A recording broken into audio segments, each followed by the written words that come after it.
오늘 우리에게 주시는 하나님 말씀 에스겔서 36장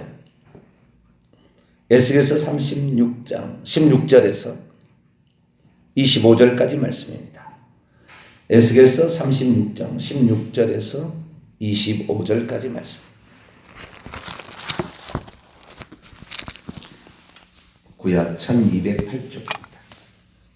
에스겔서 36장 16절에서 25절까지 말씀을 한 절씩 교독하도록 합니다. 여호와의 말씀이 또 내게 임하여 이르시되 거주할 때 그들의 행위로 그 땅을 더럽혔나니 나 보기에 그 행위가 월경 중에 있는 여인의 부정함과 같았느니라. 그들이 땅 위에서 피를 쏟았으며 그들의 우상들로 말미암아 자신들을 더럽혔으므로 내가 분노를 그들 위에 쏟아 그들을 그 행위대로 심판하여 각국에 흩으며 여러 나라에 해쳤더니 그들이 이른바 그 여러 나라에서 내 거룩한 이름이 그들로 말미암아 더러워졌나니 곧 사람들이 그들을 가리켜 이르기를 이들은 여호와의 백성이라도 여호와의 땅에서 떠난 자라 하였습니다. 그러나 이스라엘 족속이 들어간 그 여러 나라에서 더럽힌 내 거룩한 이름을 내가 아꼈노라. 그러므로 너는 이스라엘 족속이 이르기를 주 여호와께서 같이 말씀하시기를 이스라엘 족속아 내가 이렇게 행하면 너희를 위함이 아니요 너희가 들어간 그 여러 나라에서 더럽힌 나의 거룩한 이름을 위함이라. 여러 나라 가운데서 더럽혀진 이름 곧 너희가 그들 가운데서 더럽힌 나의 큰 이름을 내가 거룩하게 할지라. 내가 그들의 눈앞에서 너희로 말미암아 나의 거룩함을 나타내니 내가 여호와인 줄을 여러 나라 사람이 알리라. 주 여호와의 말씀이니라. 내가 너희를 여러 나라 가운데서 인도하여 내고 여러 민족 가운데서 모아 데리고 고국 땅에 들어가서 맑은 물을 너희에게 뿌려서 너희로 정결하게 하되 곧 너희 모든 더러운 것에서와 모든 우상 숭배에게서 너희를 정결하게 할 것이며. 아멘. 기도하겠습니다. 거룩하신 하나님, 주님의 말씀은 영원한 진리요 구약 성경은 우리에게 무엇이 어떻게 진행될 것인지를 샘플로 보여준 예표요. 그것을 통하여 우리는 장래를 짐작할 수가 있습니다. 하나님, 우리에게 들려주신 말씀이 빈말이 아니라 하나님의 행하실 일이었음을 역사 가운데 경험하오니 하나님 말씀의 경고를 받아 바른 길을 행할 수 있도록 저희들을 붙잡아 주옵소서. 이 시간도 주의 말씀을 듣고자 합니다. 하나님 저희들에게 말씀하여 주시옵소서. 우리 주 예수 그리스도의 이름으로 기도하옵나이다. 아멘. 할렐루야. 5월이 시작이 되었습니다. 가정의 달, 자식들에게 부끄럽지 않고 그리고 어른으로서 또 어른을 잘 공경하는 그런 삶을 산다는 거 쉬운 일은 아니지만 어린이날과 어버이날이 있는데 거의 5월 5일, 5월 8일 가까이 붙어 있습니다. 그래서 어린이 주일, 어버이 주일 같이 가는데 여러분 어린이 주일이 중요하겠습니까? 어버이 주일이 중요하겠습니까? 둘 중에 하나를 선택하라면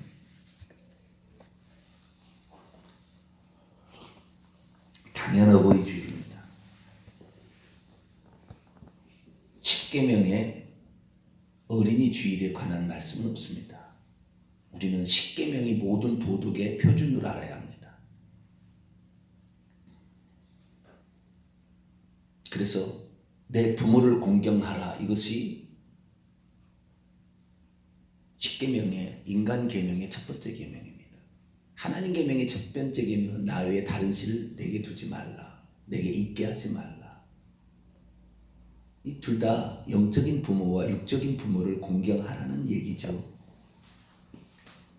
그래서 인간에게 가장 중요한 것은 공경하는 마음. 효자 집에 효자가 난다는 말이 있습니다. 우리가 어떻게 행하는 것을 자녀들은 그대로 답습하는 거예요. 굳이 가르치지 않아도요 자녀들은 보고 압니다. 그래서 자녀들은 굳이 계명에 쓰지 않아도 부모를 공경하는 사람의 마음을 보면 자녀들도 따라가기 때문에 굳이 쓰지 않은 거예요. 어린이 주의를 무시하라 그런 얘기가 아니고, 그만큼 우리는 그러면 내 부모를 공경하라, 이것이 내 하나님을 공경하라 보다 앞설 수 있느냐? 그거 아닙니다. 1계명이 앞서는 거예요. 5계명보다. 그래서 우리가 부모를 공경하는 것과 하나님을 섬기는 것이 만약에 둘이 겹쳐서 어떻게 하나님을 선택해야 되는 상황이 발생한다. 그러면 무엇을 선택할 거냐? 부모는 교회 나가지 마라. 그러면 교회를 나가지 말아야 될까요? 부모를 공경하니까. 여러분, 공경하는 것과 순종하는 것은 차이가 있습니다. 에베소에 보면은요, 6장 1절 이하를 보면은 네 부모를 주 안에서 순종하라도 있다고요. 공경하라고도 있고 순종하라도 있습니다. 순종하라는 말은 공경하라는 말하고 차이가 있어요. 우리는 주 안에서 순종하라 이렇게 되어 있습니다. 그래서 주님께서 원하지 않는 것을 시켰을 때 순종하는 것은 부모를 공경하는 것이 아닙니다. 공경하지 말라는 말은 없어요. 공경하라는 말은 태도를 가리키는 말이고 순종은 행위를 가리키는 말인데, 우리가 부모를 공경하는 태도는 절대 변해서는 안 됩니다. 설령 부모에게 불순종해도 우리는 부모에게 공경하는 태도를 바꾸면 안 돼요. 언제나 그분 때문에 나는 존재한 거잖아요. 그분 때문에. 그분이 없었으면 나는 생각조차 못하는 존재예요. 그래서 우리는 부모를 공경할 수 있게 되기를 축원합니다. 마음으로 공경하는 것이고 행위로는 순종하는 건데, 순종은 주 안에 살아져 있다 이 말이죠. 그래서 우리는 때로는 부모의 말씀에 불순종할 수는 있어도 공경할 수 없는 것은 없는 것입니다. 왜요? 부모를 공경하는 모습을 통하여 하나님을 공경하는 것을 연습하라고 이걸 준 거니까. 결국에는 하나님을 공경하도록 하기 위하여 인간 계명도 주었을 뿐입니다. 그래서 우리는 어린이 주일, 어버이 주일, 또 하나님을 섬기는 것과 어버이를 섬기는 것 겹치면 당연히 하나님을 섬기는 선택해야 돼요. 그렇다고 해서 어버이를 공경하지 말라 그거 아닙니다. 어린이를 무시하라 그거 아닙니다. 우리는 주 안에서 주의 말씀과 교양으로 잘 양육해서 우리 자녀를 길러내고, 또 꼭 부모를 공경해서, 부모를 공경하는 최고 꼭대기는 그분이 하나님을 섬겨서 천국 가게 해드리는 거예요. 이것이 가장 큰 효도입니다. 가장 큰 효도. 부모가 천국 가게 해드리는 것. 이거라는 것을 우리가 명심하고 또 이번 한 주간을 잘 보낼 수 있게 되기를 바랍니다. 오늘은 어제 주일날에 제가 말씀을 증거했던 남유다 백성의 그 멸망의 원인과, 그리고 회복의 이유와, 그리고 회복의 시기, 그리고 회복의 방법에 관한 말씀을 드렸는데요. 오늘은 남유다 백성이 멸망했던 이유에 관하여 말씀을 살펴보기 원하고, 이것을 북한과 연계지어서 해보도록 하겠습니다. 왜냐하면 우리나라의 현 상황이 이스라엘의 그 남북 분단의 역사와 그리고 다시 회복의 역사와 거의 유사하기 때문입니다. 특별히 1948년 9월 9일 날 조선민주주의 인민공화국이라는 북한 나라가 탄생했어요. 딱 올해 9월 9일이 70년 되는 해인데, 이스라엘 민족이 바벨론의 포로로 잡혀가서 70년 만에 하나님께서 되돌아가게 해주신다 이거죠. 의미가 있는 날이, 의미가 있는 해인 거예요. 갑자기 그래서 이 나라가 지금 갑자기 올해부터 올림픽 동계 평창 올림픽부터 시작하더니 갑자기 바뀌어서 지금 막 무슨 쫓기듯이 말이 안 되는, 지금까지 북한이 보여준 행태하고는 전혀 다른 모습의 어떤 그 현상이 드러나고 있다 이 말이죠. 제가 이 북한에 관하여 이렇게 하는 모든 역사를 다 하나님이 지금 주관하고 있다고 저는 생각하고 있고, 문재인 정부가 일하는 데 있어서 많은 지금 일들에 다리를 놓고 있다 생각하고 있습니다. 그러나 좀 더 안을 들여다봤을 때는 조심해야 될 부분이 있다. 그리고 우리가 기도해야 될 부분이 있다라고 생각이 됩니다. 그런데 어쨌든 좀 더 이것은 좀 더 우리가 풀어가도록 하고요. 북한의 현재 상황이 이스라엘 상황하고 비슷할 때 그러면 어떻게 해서 망하게 되었는가? 그 망하게 된 이유를 우리가 살펴보게 될 때 북한이 이 다시 망하게 되고 회복이 되는 모든 과정이 이스라엘과 비슷하니까 그 이스라엘의 상황하고 비춰보자는 거죠. 자, 이스라엘 족속, 특별히 남유다되는 북이스라엘이 BC 722년에 아수르 살만 에셀에게 멸망을 당하고 남유다 BC 586년에 3차 침입 바벨론 느부갓네살의 침입에 의해서 남유다가 멸망을 당하게 됩니다. 그러나 그 멸망을 당하게 되는 그 3차 침입은 1차 침입과 2차 침입과 3차 침입으로 나누게 됩니다. 1차 침입 BC 609년경에 2차 침입 BC 597년에 3차 침입 BC 589년에 이렇게 해서 3년 뒤에 멸망을 당하니까 이렇게 침입이 이렇게 일어나게 되는데요. 2차 침입 때 에스겔이 포로로 잡혀가서 에스겔이 미래를 내다보고 현재 상황을 그 멸망당한 이유와 더불어서 미래 상황을 예언하고 있는 내용이죠. 그래서 에스겔 36장은 미래 하나님께서 이스라엘을 회복시켜 주신다라는 희망의 예언이 33장부터 쭉 나오는 거예요. 희망의 예언 나온 중에 36장이 나온 겁니다. 그럼 왜 하나님께서 이스라엘을 회복시켜 줄 거냐? 그건 내일 정확히 많이 다루게 되겠는데 그건 한마디로 하나님의 이름이 더럽혀지지 않도록 누구에게?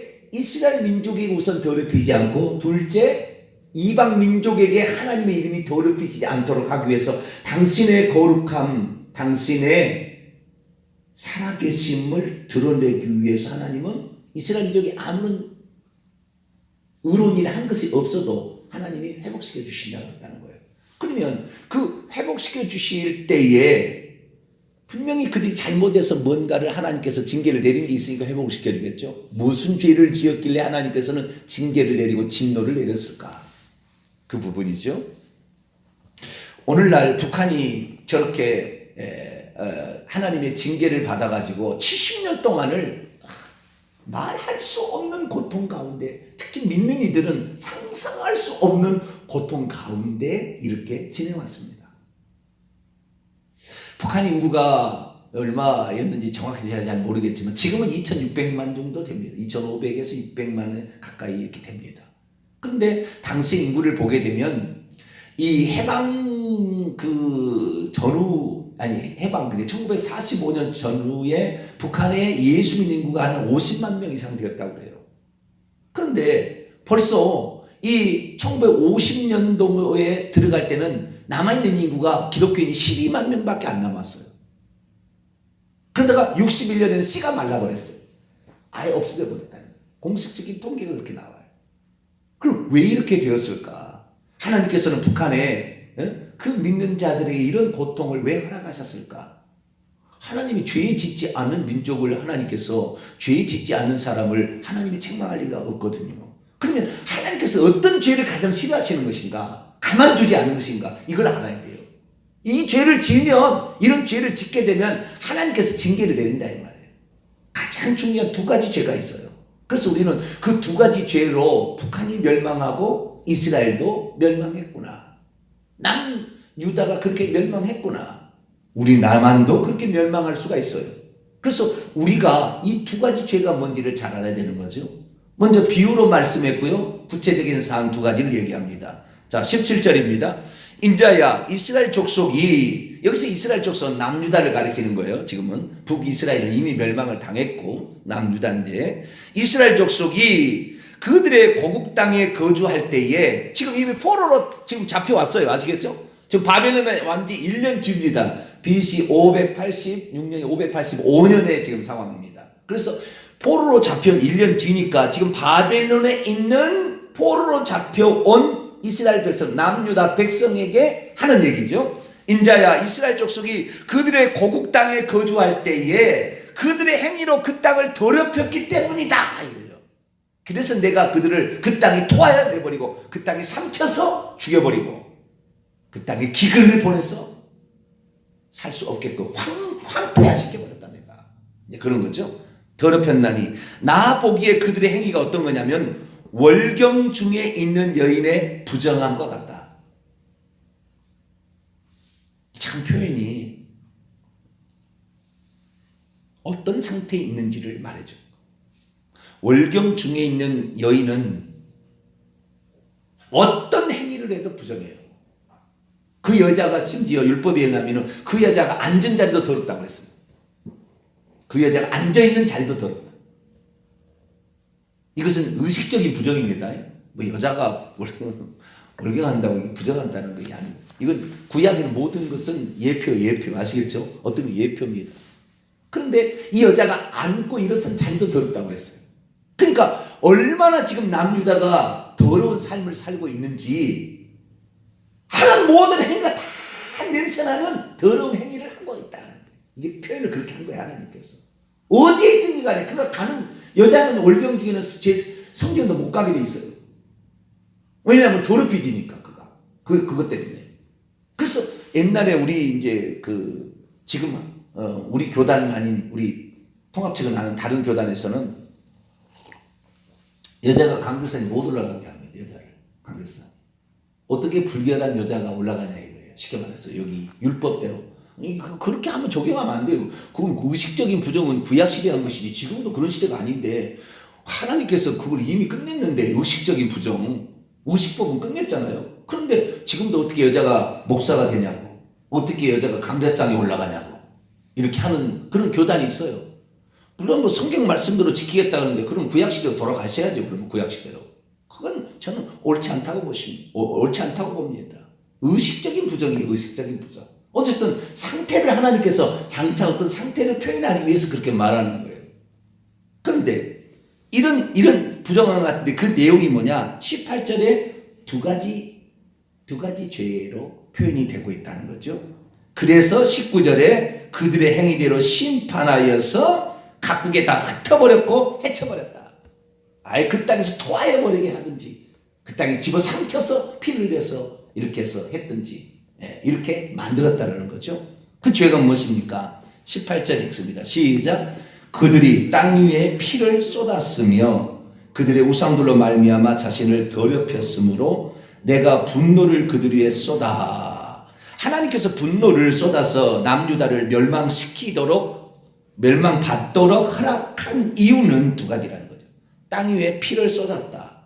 이것도 해석하기 쉬운 표현이 아니에요. 그러나 두 번째는 우상 숭배 때문에 그랬다. 더럽혀졌다. 이건 분명하게 나오는데, 땅 위에 피를 쏟았다. 그래서 땅을 더럽혔다. 라고 얘기를 한 거죠. 그럼 그 얘기가 뭔 얘기인가? 이 피가 사람의 피냐 동물의 피냐? 여러 가지 해석이 나올 수 있습니다. 그 해석을 우리는 성경대로 풀어가 보도록 하죠. 25절 넘어갑니다. 그 의미가 뭔지를 또 살펴봅시다. 25절 시작. 맑은 물을 너희에게 뿌려서 너희로 정결하게 하되 곧 너희 모든 더러운 것에서와 모든 우상 숭배에서 너희를 정결하게. 그 더러운 것이 일종이라는 거죠. 땅 위에 피를 흘렸다는 말은 더러운 것이다, 정결치 못한 것이다, 더럽히게 하는 것이다, 오염시키는 것이다, 그런 의미겠죠. 좀 더 가보도록 합니다. 31절 여기에 있는 표현으로 하는 겁니다. 31절 시작. 그때 너희가 너희 악한 길과 너희 좋지 못한 행위를 기억하고 너희 모든 죄악과 가증한 일로 말미암아 스스로 믿게 보리라. 자기들이 했던 행위를 보고 아유 그렇게 하지 말았어야 되는데 스스로가 치를 떤다는 거예요. 우리가 저렇게 해가지고 멸망을 당했구나. 그러니까 여기에 보면은 악한 길, 좋지 못한 행위들, 모든 죄악들, 가증한 일들을 결국 행했다는 거 아니에요? 그럼 그게 뭐냐 이거예요. 그게 뭐냐? 가증한 일들을 한 거죠. 하나님께서 가만두지 않는 우상숭배예요. 가만두지 않는 거. 우상숭배하면은 그 가문을 저주를 3, 4대를 내려요. 출애굽 20장 5절 3, 4대까지 저주를 내려요. 하나님 가만히 있자. 그 죄를 갚는다고 그랬어요. 그래서 우상 숭배는 제가 얼마나 많이 얘기했는지 모르는데 왜 추도예배 장로예배를 드리지 말아야 되느냐, 이게 우상 숭배하고 밀접한 관련이 있기 때문에 그래요. 음식을 먹는 것도 거기에다가 꽃을 바치는 것도 밀접한 관련이 있는 거예요. 그리고 우리를 망하게 하는, 하나님이 우리를 치도록 분노를 일으키게 만드는 요인입니다. 왜? 하나님만 참 하나님, 오직 한 분 하나님만 하나님이지 어떤 하나님이 있냐는 거예요. 그런데 거기에다가 섬기듯 절을 하고 꽃을 바치고 거기다가 묵념을 하고 거기다가 향을 피우고 거기다 음식을 차리고 거기다 절을 하고 신적 존재에게 예의를 갖추는 이기 때문에 죽어버리면 사람이 거기 없는데 거기다 하게 되면 귀신이 와서 그 절을 받고 되므로 저주를 받아서 그 사람 영혼과 그 집안을 망하게 하는 거예요. 그래서 하지 말라는 거예요. 그래서 우리는 우상숭배, 이것이 매우 심각하다는 거예요. 자녀들이 태어날 때 귀신이 그 사람을 잡아버리면요, 태아 때 눌려버리면은 지체 장애인이 나와요. 정신 장애인까지 나와요. 우상숭배가 가득하게 돼요. 3, 4대가 틀림없이 자살한 자녀 나와요. 그 집안. 얼마나 무서운 일이 있는지 몰라요. 그래서 우상숭배는 하나님의 진노를 불길같이 일으키게 하는 거예요. 여러분, 우상숭배하지 말게 되길 축원합니다. 우상을 마음에 두지 말라는 것이 1계명이라 2계명은 그런 마음에 두는 행위를 하는 거예요. 절을 하거나 거기다가 섬기든가 무슨 하는 것을 하는 걸 하지 말라는 게 2계명이에요. 그런 우상을, 형상을 만들지도 말고, 마음이 아니라 형상을 만들지도 말고, 절하지 말고 섬기지 말고, 이거 2계명 아닙니까? 그러니까 추도예배 장로예배는 그 1계명과 2계명을 동시에 어기는 거라고. 위험한 거예요. 그래서 하나님께서 왜 그러면은 북한을 이렇게 남유다 잘 아시잖아요. 하나님을 섬긴다 하면서 동방태양 하늘의 황후에게 과자를 해서 바치고 술을 바치고 그 다음에 바알씨를 음란하듯 섬기며 그 모습 몰래 쓴 신에서 자녀를 불 가운데 지나가게 하고 모든 이런 일들을 다 자행한 겁니다. 그래서 결국에 하나님께서 신을 말려버리는 거예요. 핍박이 전에 들어가게 되면 장단점이 있는 것입니다. 참으로 하나님을 섬기는 자는 순교해서 천국 가지만 참으로 섬기지 않는 자는 다 배도해서 지옥 가게 만드는 거예요. 이것이 핍박입니다. 그러니까 핍박이 나쁜 것만은 아니에요. 북한을 저렇게 만들고 나쁜 것만은 참 신앙인만 남게 만들어버려요. 저 70년 동안 지금 그 신앙을 지키는 집안이 있다니까요. 자식에게 전해가지고. 그것은 목숨을 각오하는 신앙으로 남는 거. 그런 신앙만 남게 만드는 거예요. 핍박이라는 게 그렇습니다. 그래서 나쁘게만 볼 수 없어요. 우리나라는 양적으로 넓은 길을 가서 어마어마하게 누구든지 한 번 믿으면 영원한 구원이다. 한 번 회개하면 다 용서해 받은 것이다. 과거이제 미래지 현재제까지 구원파처럼 다 그냥 용서받은 것이다. 이렇게 얘기 떠들어서 지옥에 그냥 다 몰고 가는 거잖아요. 지금. 숫자가 많다고 천국 많은 게 아닌 것이죠. 그래서 핍박이 꼭 나쁜 것만은 아니에요. 걸르는 역할을 하는 거죠. 그래서 그런 핍박을 통해서 진실된 신앙인만 살아남는 겁니다. 그런데 그러면 가증한 일, 더러운 일, 피를 쏟는 일, 이런 것이 뭐냐? 이런 것들은요, 이 가증한 일, 이런 것이 뭐냐면은 증오스럽고 혐오스러운 일들이에요. 자, 레위기 18장을 한번 볼까요? 이런 일들을 가리키는 거예요. 이러면 반드시 하나님이 심판을 죽여버립니다. 레위기 18장 24절, 25절, 28절까지, 아니 28절에 30절까지 읽어야 되겠는데 24절부터 30절까지 읽어보면 하나님께서 그 땅이 그걸 토해내버려서 죽여버리고 없애버리는 일들이, 포로로 잡혀가게 하는 일들이 어떤 일 때문에 발생한지 우리에게 알려주는 겁니다. 자, 24절부터, 레위기 18장 24절부터 봅니다. 너희는 이 모든 일로 스스로 더럽히지 말라. 더럽혀지는 거예요. 이렇게 더럽혀지는 거. 더럽혀졌으므로 내가 너희를 멸망시켰다 했잖아요. 내가 너희 앞에서 쫓아내는 족속들이 이 모든 일로 말미암아 더럽혀졌고 그 땅도 더럽혀졌으므로 내가 그 악으로 말미암아 벌하고 그 땅도 스스로 그 주민을 토하여 내느니라. 그러므로 너희고 너희 동족이나 혹은 너희 중에 거류하는 거주민이나 내 규례와 내 법도를 지키고 이런 가증한 일에 하나라도 행하지 말라. 너희 전에 있던 그 땅 주민, 가나안 주민이 이 모든 가증한 일을 행하였고 그 땅도 더러워져서 가나안 땅이 다 쫓아버렸다. 없애버렸다. 죽여버렸다. 너희도 더럽히면 그 땅이 너희가 있기 전 주민을 토함같이 너희를 토할까노라. 이 가증한 모든 일을 행하는 자는 그 백성 중에서 끊어지리라. 그러므로 너희는 내 명령을 지키고 너희가 들어가기 전에 행하던 가증한 풍속을 하나라도 따름으로 스스로 더럽히지 말라. 나는 너희 하나님 여호와라. 결국에 이것은 하나님을 믿지 않는 사람들이 행하는 더러운 행위죠. 이게 가증한 행위예요. 그 가증한 그 예가 그 위에 나와요. 자, 22절, 23절 읽어볼까요? 가증한 예입니다. 이게 가증한 예. 22절, 23절 읽습니다. 시작. 너는 여자와 동침함 같이 남자와 동침하지 말라. 이는 가증한 일이니라. 너는 짐승과 교합하여 자기를 더럽히지 말며 여자는 짐승 앞에서 그것과 교접하지 말라. 이는 문란한 일이라. 동성연애죠. 가증한 일입니다. 이 나라가 동성애 인정하면 나만 반드시 멸망시켜볼 겁니다. 하나님. 다행히 지금 우리나라가 동성애에 대해서 기독교인들이 한 목소리로 이건 아니지, 이건 아니다. 그래서 설령 우리가 잘 가든 못 가든 간에 이건 아니다고 이 나라를 막기 위해서 수많은 사람들이 목회자가 반대에 나섰고 그리고 이렇게 하고 있습니다. 가증한 일 중에 하나 그런 거예요. 그 다음에 수간이죠. 23절의 수간, 짐승과 간음을 하는 거죠. 이런 행위들을 하게 되면 더러운 행위가 된다는 거예요.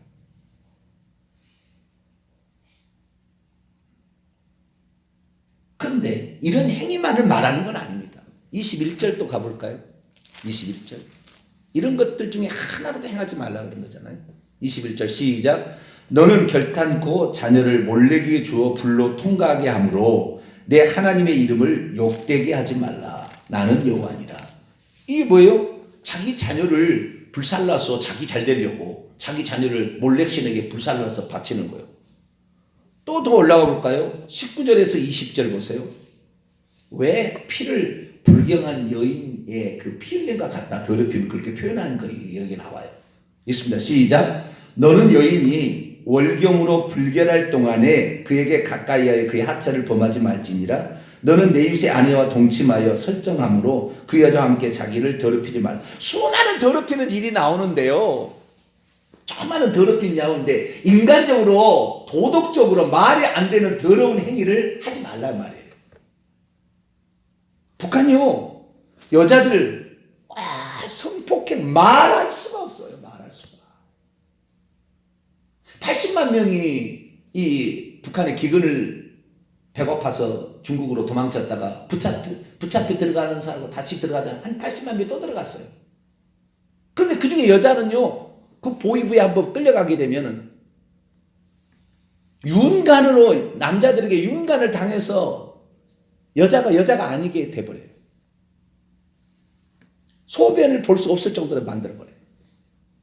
혹시 임신하잖아요. 그 사타구니를 발로 계속 차서 그냥 그 아이가 떨어질 때까지 차서 여자를 만들어요. 이게 지금 북한의 인권의 현실입니다.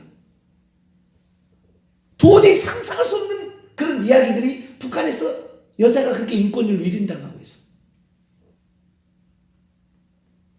내가 도저히 입이 정말 말을 못하겠어요.